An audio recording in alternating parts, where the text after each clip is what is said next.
I love All Saints' Day because even though it may be difficult and sometimes painful, we are invited to lovingly remember the people who have touched our lives and have left this world, moving on to join that great cloud of witnesses whose spirits surround us and infuse us and urge us through our struggles and our joys of life. And this day is more than just recalling our own loved ones. We remember that we are connected in spirit with those who are people we never knew, people from different times, individuals and communities throughout the ages of time and history, those who have loved God and now live in that eternal presence. Now, we have the earliest church in Northern Europe to thank for this tradition, because it's in the Northern Hemisphere that the world is now entering that dark half of the year. And this change is made more obvious as we change our clocks, we begin to pay attention to the dark and the light. The ancient Celtic people believed this time of year created what they called a thin space, a break in time where heaven and earth could almost touch through an invisible veil. That's also how parents and children came to be walking around the streets in costumes last Sunday, looking for treats on Halloween. For Halloween is a conjunction for All Hallows Eve. Costumes were originally worn to scare off evil spirits that might have slipped through that thin veil on that one special night.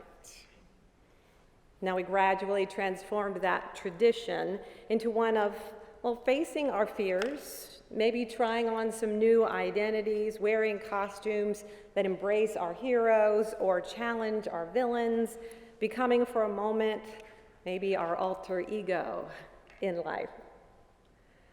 But this past year, it feels a bit like fear has hung more heavily in the air. For death and loss have been sort of the first topic of conversation for a long year and a half. Now, we are grateful that there have been very few deaths within our congregation from the pandemic, but we feel with the loss that is around us. We have been grieving communally for those who have had life slip away too quickly and unexpectedly. But this vulnerability of life is not new to this world.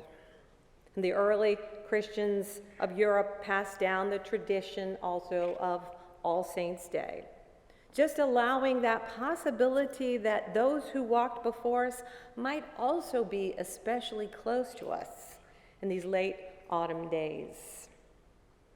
So today we take time to remember all the people who have graced our lives with their presence, and we give thanks. Today we give thanks for the people who in one way or another have actually made us who we are. We recognize that all our identities are formed by all the people we have encountered and all the encounters that we have had with people. For we understand that each of us comes into this world with a certain temperament that is bequeathed to us from the genetic structures passed down through our family tree, along with some of those hormones that we are bathed in utero. But from that moment of birth on, all that we know ourselves to be is formed by our interactions with people who enter and flow in and out of our lives. And through that process, we gradually come to define ourselves, to define our world, what it means to live in this world. As we listen, we see, we touch, observe, we take in the words and the emotions and the actions and the ideas of those around us. And we are together now today because at some point in our lives, we encountered someone who had encountered God. Maybe that first someone for us had woven that relationship with their Creator into their own lives, into their identity, into their sense of purpose, and then sharing it with us, whether they knew they were sharing it or not.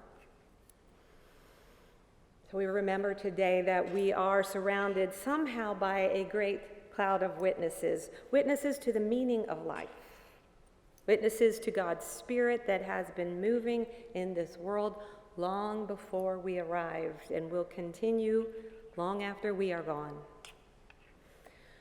The saints that we remember were in their lifetimes led by the Spirit to share their gifts, their skills, their experiences.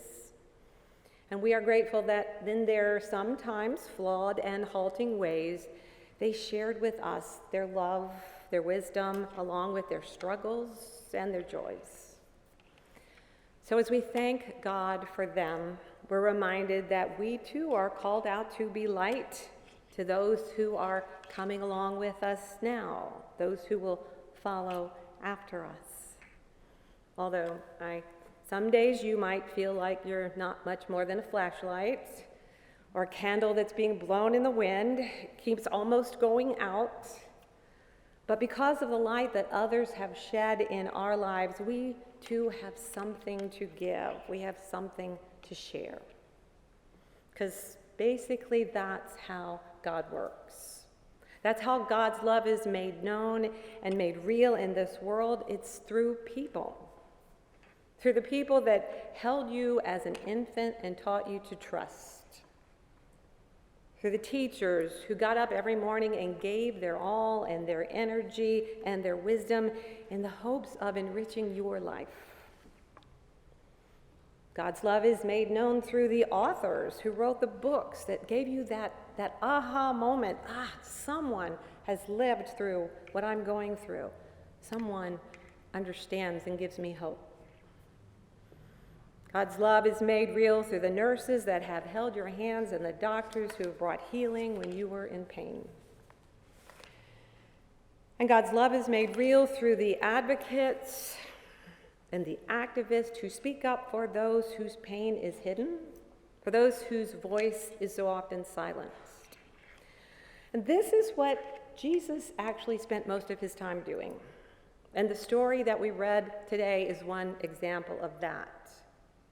First, Jesus sat down at the temple and he was watching the crowds coming through and putting money in the treasury, and he saw the rich people putting in large sums. And then he watches a poor widow put in 2 small coins, and he calls his disciples, "Truly I tell you, this poor widow has put in more than all those who have contributed to the treasury. For all of them have contributed out of their abundance. Out of her poverty, she's put in everything that she had, all that she has to live on." Now, the interesting thing is that we usually use this passage to encourage people to give more money, to show admiration for this woman who gave so much. But, that's not really what Jesus was getting at. He was advocating on behalf of this widow, this woman who had experienced loss. The loss of her husband, of her partner in parenting, of her source of income, and her security, since women couldn't just go out and get a job and there was no free childcare. She's grieving her loss, and she still is giving something back to her community. And Jesus isn't so much admiring her as suggesting that it shouldn't be this way. She shouldn't have to suffer alone and give her last penny. Because remember, right before this, what did we hear him say? "Beware of those who like to walk around in expensive robes, to be greeted with respect in the marketplaces, to have the best seats of honor, for they devour widows' houses. For the sake of appearance, they say long prayers. They will receive the greater condemnation." Jesus is telling those that will follow him that something needs to change, that this isn't what God had in mind. This isn't what the Creator created us for. Here Jesus is revealing this God who cares about this woman and her loss and her sacrifice, and he sees her plight and her affliction, and so stands up to those who would order their world and their religion that make those kinds of sacrifices necessary. And as followers of this God, as followers of Jesus, we are called to mourn with those who mourn, to rejoice in the joys of others, and to be the peacemakers and the healers and the advocates in any way that we can. And his earliest followers tried to do just that, though not perfectly. They cared for those who had lost their loved ones, for the widows and the children, the single parents struggling to live on their own. He cared for those with disabilities that kept them from making a living. Each generation since has tried to take up this cause of love, haltingly, imperfectly, trying to light the path for the next generation after that. So knowing this about our God as the one we follow, today might also be a good day to share again our gratitude for all of those essential workers who gave their lives over the very long last year and a half, almost 2 years, who were feeding and healing and caring for families through the pandemic, fighting wildfires and floods of our changing climate through difficult times. We remember and we give thanks for all of the doctors and the epidemiologists and the chaplains and the leaders who have continued to stand up for the common good in the face of threats and ridicules and desperate denial. And of course, today, we remember and give thanks for all of the wonderful, imperfect saints in our own lives. All of the people who made us who we are.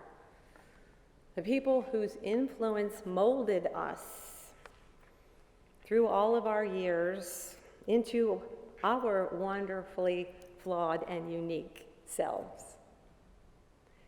We feel their absence, and at the same time we feel their presence, their imprint, and who they have helped us to become. So hopefully today, as we continue to remember, we will leave inspired to keep trying. We will leave energized to keep sharing our strengths, our wounded selves, caring for this wonderful world, shining a light for those who are following in our footsteps, leading with the love that was given to us. So as we remember today our own loves and our own losses and the losses of this world, we're going to listen to our choral singers sing, and together we will end by sharing and singing, "It Is Well With My Soul."